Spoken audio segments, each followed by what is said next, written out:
सरदार कुरैश को यूं मालूम हुआ जैसे घर की फजा में परों के फड़फड़ाने की आवाजें समोदी गई हैं। उन्होंने गैर शौरी तौर पर उन परों को देखना चाहा, लेकिन कोई चीज दिखाई नहीं दी। कोई खास तब्दीली न थी, कोई अनोखापन कहीं से दिखाई नहीं देता था। लेकिन फजा में नगमे तैर रहे थे, जैसे खुद हवाएं गा रही थीं, जैसे मकान का एक एक झर्रा हवा की एक एक लहर खुशी के तराने गा रही हो, जैसे अर्श से फर्श तक पूरी कायनात नगमा ओ नूर के बेखरान समुंदर में बदल गई हो।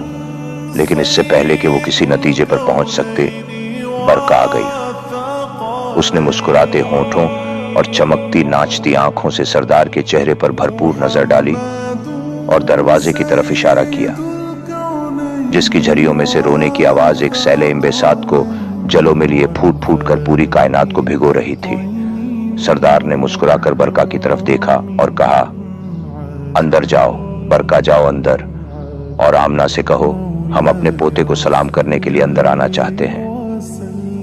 बरका जैसे हवा पर तैरती हुई अंदर चली गई और थोड़ी देर के बाद उसकी आवाज आई, सरदार कुरैश तशरीफ लाएं। सरदार अब्दुल मुत्तलिब का हाथ जोश से उठा, लेकिन कांप गया।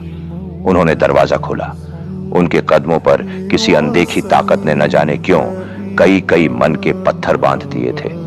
वो बोझल कदमों से चलते हुए कमरे में दाखिल हुए।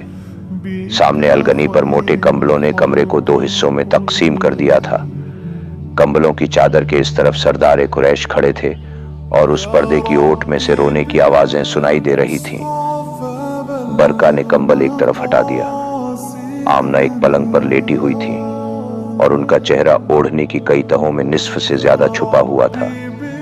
लेकिन सरदार कुरैश की निगाहें आमना से फौरन हटकर उनके पास चादर में लिपटे हुए एक वजूद पर मरकूज हो गईं, जिसका चेहरा बारीक ओढ़नी से ढांप दिया गया था। इस बारीक ओढ़नी में से रोने की आवाजें निकल रही थीं। बरका ने ओढ़नी हटा दी और खुशी की किसी एथीरी बुलंदी पर से पुकार कर कहा, नन्हे हजूर। सरदार कुरैश ने देखा, नन्ही नन्ही सरक मुट्ठियां फजा से लड़ रही थीं। नन्ही आंखें बंद थीं और छोटा सा सरक देहाना जिंदगी के फव्वारे उछाल रहा था। छोटी सी नाक, ऊंची पेशानी लिए, रेशम जैसे बाल, नाक के ऊपर मिली हुई भौहों की पतली सी लकीर और छोटी छोटी सरख रगों का जाल, जो जर्द जर्द खड़े हुए छोटे छोटे रोंगटों की तह में बना हुआ था, सरदार कुरैश की नजरों में घूम गया। उन्होंने चंद लम्हों के लिए अपने पोते को देखा। उनके खून की गर्दिश ने जैसे लपक कर गुनगुनाया हो, अब्दुल मुत्तलिब तुम्हें मुबारक हो। अर्द गिर्द की फजाएं गूंज उठी। पूरी कायनात मुबारकबाद की सदाओं से जैसे लबालब भर गईं और अब्दुल मुत्तलिब उन नाचती गाती फजाओं के दरमियान खड़े अपने पोते को देखते रहे।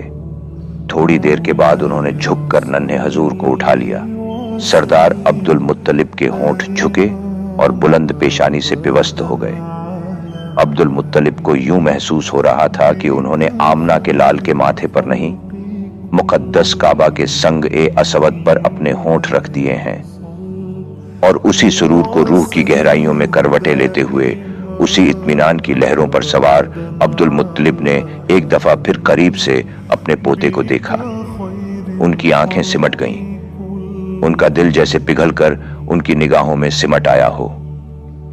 उन्होंने तेजी से इब्न ए अब्दुल्लाह को अपने सीने से लगा लिया और अपनी आंखें बंद कर लीं। एक आवाज खुद ब खुद उनके दिल की गहराइयों से उभरी और होठों पर आकर फजा में बिखर गई। उन्होंने कहा, अब्दुल्लाह आओ, देखो तुम्हारे घर लड़का पैदा हुआ है। और इस आवाज ने आमना बिन्ते वाहब के सीने में जैसे आंसुओं के सोते खोल दिए। उनकी रूह चीख बनकर उनके होठों पर सिमट आई और उन्होंने कंबल दांतों तले दाबकर मुंह दूसरी तरफ फेर लिया।